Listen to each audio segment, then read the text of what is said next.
Hi there, welcome to Key to Pictures. Shooting in RAW versus shooting in JPEG. So basically when somebody talks about if you're shooting in a RAW or JPEG, that just means the type of file that they are shooting in when they take pictures with their camera. So it's the kind of file that your camera saves your image to. So this is a big debate. You're always going to find somebody who believes totally in shooting in RAW, and you're going to find somebody who only believes in shooting in JPEG. And that's okay. It doesn't mean that you are not a great photographer if you choose not to shoot in RAW. Either one is great, but it's something that you need to decide for yourself. So I'm going to go ahead and give you the differences between RAW and JPEG, and then you can decide for yourself what you choose to shoot in. So basically on our cameras you can choose 5 different settings to basically 5 image qualities that you want your camera to save your pictures in. So the first one is RAW, and then it's JPEG Fine, JPEG Normal, JPEG Basic, and then you can choose JPEG plus RAW, which means you're taking a picture, 2 pictures. It's one in JPEG and one in RAW. Okay, so a RAW file have these characteristics. First of all, the file size is huge. So if you have an 8 megapixel camera, your file size per each image is going to be roughly about 8 megabytes, which is a really big file. So it takes up a lot of storage space. RAW also has, it's lower in contrast with your picture. So the pictures turn out a little flatter, a little bit washed out looking. Also not quite as sharp.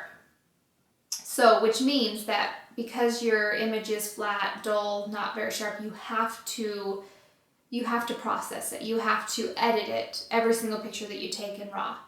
But the positive side of a RAW file is that it is higher in dynamic range, which means that you're able to get highlights and shadows quite well.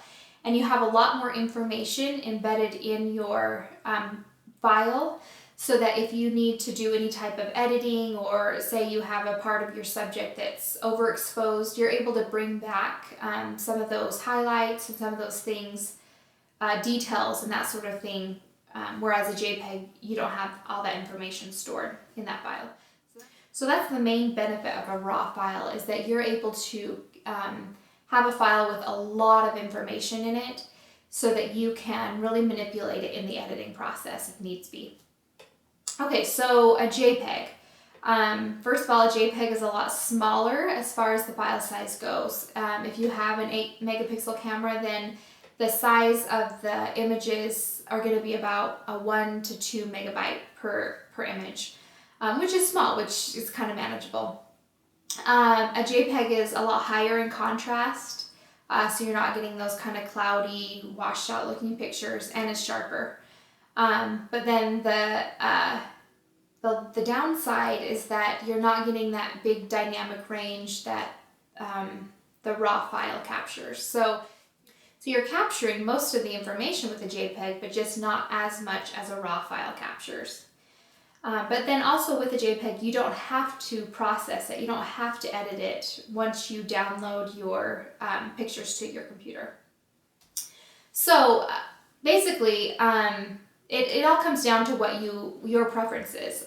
And if you see a difference between the JPEG and RAW file, I did a shoot where I put it on the JPEG plus RAW file settings. So that means that it took 2 images every single time I clicked the shutter. It took a JPEG image and it recorded a RAW image. So that way when I downloaded it to my computer, it had the JPEG and the RAW of each and every file, so I was able to go in and edit JPEG, edit the RAW, and decide which one I liked better, if I did like one better. And as it turns out, I didn't see much of a difference between my JPEG files and my RAW files. I didn't see enough improvement in the RAW file for me to go ahead and always shoot in RAW. So I loved my JPEG files. I love that I don't have to edit them once they come out of my camera. I mean, I do tweak a lot of them, but I don't have to. And I like that I don't have to have a huge storage to store all of my files and all of my pictures because the file size is so large.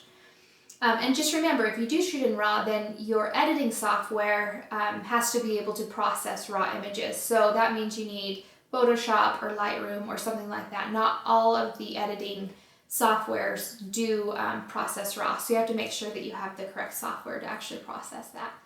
So go ahead and figure out which one you like. Shoot in JPEG, shoot in RAW, and decide for yourself what's going to work best. And of course, I want to leave you with a quote. Our quote today is by Venus Williams. She said, "You have to believe in yourself when no one else does. That's what makes you a winner." So just remember, believe in yourself, because that's the most important thing, and then everybody else will too. I want you to have a great day, and I'll see you soon.